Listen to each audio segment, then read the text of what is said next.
Seguimos con más aquí en las noticias de la mañana y como se lo informé al inicio de este espacio, la Cámara de Diputados aprobó este lunes la creación del Fondo de Pensiones para el Bienestar. Vamos a platicar del tema con Hamlet García Almaguer, legislador de Morena. ¿Cómo estás, Hamlet? Buenos días. Buenos días, Mario. Un saludo para toda tu audiencia, a tus órdenes. Pues se aprobó ya esta reforma al sistema de pensiones y en particular lo que tiene que ver con la creación de este fondo que va a tener, se dice, cerca de 40,000 millones de pesos de las cuentas inactivas de trabajadores que tengan más de 70 o 75 años. Se aprobó porque es una reforma legal. La oposición dice que va a ir con todo a la acción de inconstitucionalidad ante la Suprema Corte de Justicia porque dice la oposición, palabras de ellos, es un robo en despoblado. ¿Qué nos dices, Hamlet? Sí, Mario, explicarle a la audiencia, van a ser 8 fuentes de ingresos de este fondo de pensiones para el bienestar. Uno de ellos, por ejemplo, es los bienes incautados a través del instituto para devolverle al pueblo lo robado. Se decomisan vehículos, inmuebles, producto de la delincuencia organizada y ascienden a lo largo del sexenio pues a 3,000 millones de pesos, por ejemplo. Ese es el cómputo, entonces no es una cantidad menor, obviamente no sería de manera retroactiva, sino en lo sucesivo.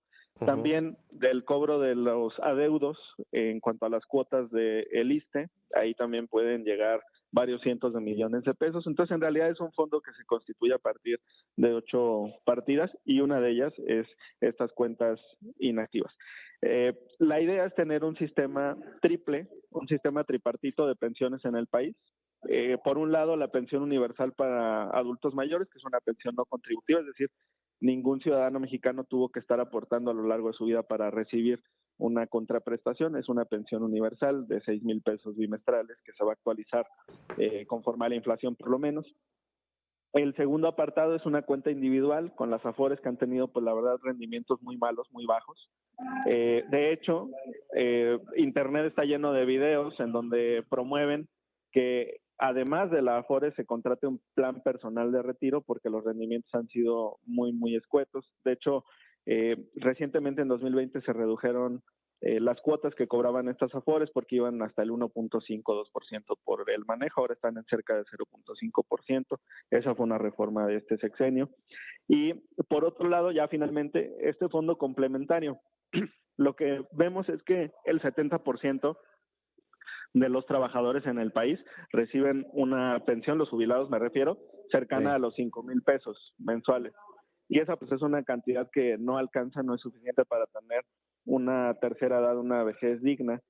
Si a estos 5,000 pesos del IMSS de tu jubilación le sumas los 3,000 pesos mensuales o 6,000 bimestrales de la pensión universal para adultos mayores, ya son 8, y si a eso le sumas el complemento a partir de este fondo solidario, ya podríamos estar superando la barrera de los 10,000 pesos, es decir, el doble de lo que recibirían si no existieran nuestras otras 2 medidas adicionales.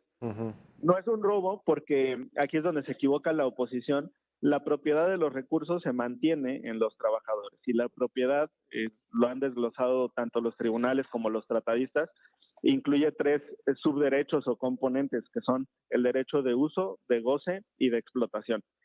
La explotación implica incluso que puede desaparecer los recursos, o sea, puede dilapidarlos, puede disponer de ellos como quiera. Y lo que está haciendo el gobierno en este momento a través de esta reforma que propuso y que aprobamos es que se cree este fondo, pero que la propiedad de los recursos la mantengan los trabajadores y que ellos o sus herederos puedan solicitarla de regreso.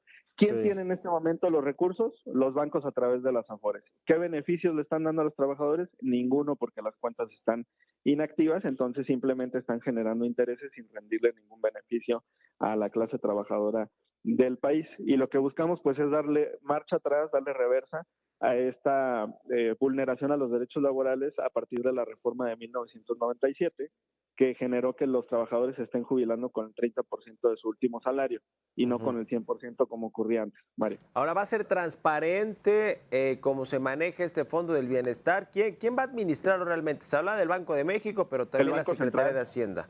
sí, el ¿Este Banco lo va a Central. administrar? ¿Ya tienen un acuerdo con ellos? Porque ese es un organismo autónomo, ¿no? El Banco de México es independiente. Ayer tuvimos un foro en la Cámara de Diputados donde acudió el presidente de la CONSAR y el presidente de la AMAFORE, que aglutina todas las AFORES del Sí. país. Acudieron también las autoridades de Hacienda y las autoridades de las instituciones de seguridad, del FOBISTE y del IMSS. Y lo que todos dijeron ahí es que estaban a favor de esta reforma, de esta modificación. En la cumbre de banqueros que acaba de haber en la convención bancaria en Acapulco, Sí. ningún banco se manifestó en contra de esta reforma, no hubo cuestionamientos al respecto. Y el Banco Central, el Banco de México, maneja muchos fondos y fideicomisos en el país. Dentro de ellos, por ejemplo, los que se refieren a las ganancias por la compraventa de divisas, por las ganancias que tienen ahí las reservas internacionales. Entonces, no hay ningún problema, al contrario, va a ser muy transparente y con un mecanismo muy ágil para que recuperen su dinero los trabajadores en cuanto lo pidan.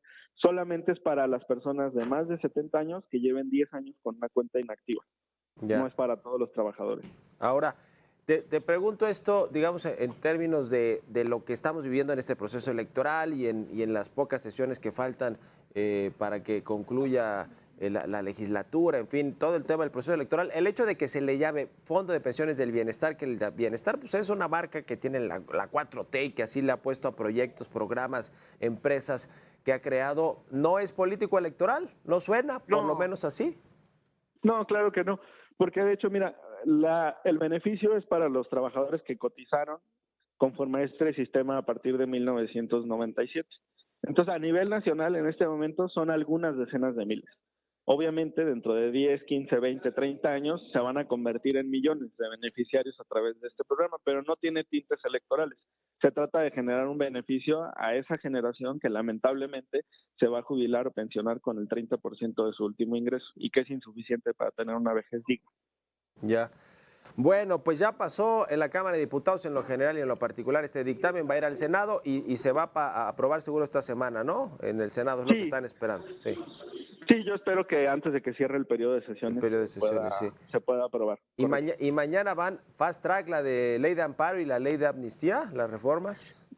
Pues no es fast track, digo, hemos discutido ampliamente. Por ejemplo, este tema de pensiones, la sesión de ayer empezó como a las 2 de la tarde y terminó a las 11:40 de la noche. Fueron 9 horas de discusión. Entonces, se presentaron reservas, todos los grupos parlamentarios pudieron hacer uso de la voz. Más de 300 legisladores se inscribieron para hacer uso de la tribuna. Luego muchos por decisión propia se bajan, pero hay libertad para manifestarse y para exponer sus ideas en condiciones de igualdad entre las bancadas. Lo mismo va a pasar con el tema de amparo. Bueno, pues lo estaremos platicando. Hamlet García Almaguer, legislador de Morena, diputado federal. Gracias y buenos días. Gracias, Mario. Buen día. Que estés bien. Hasta luego.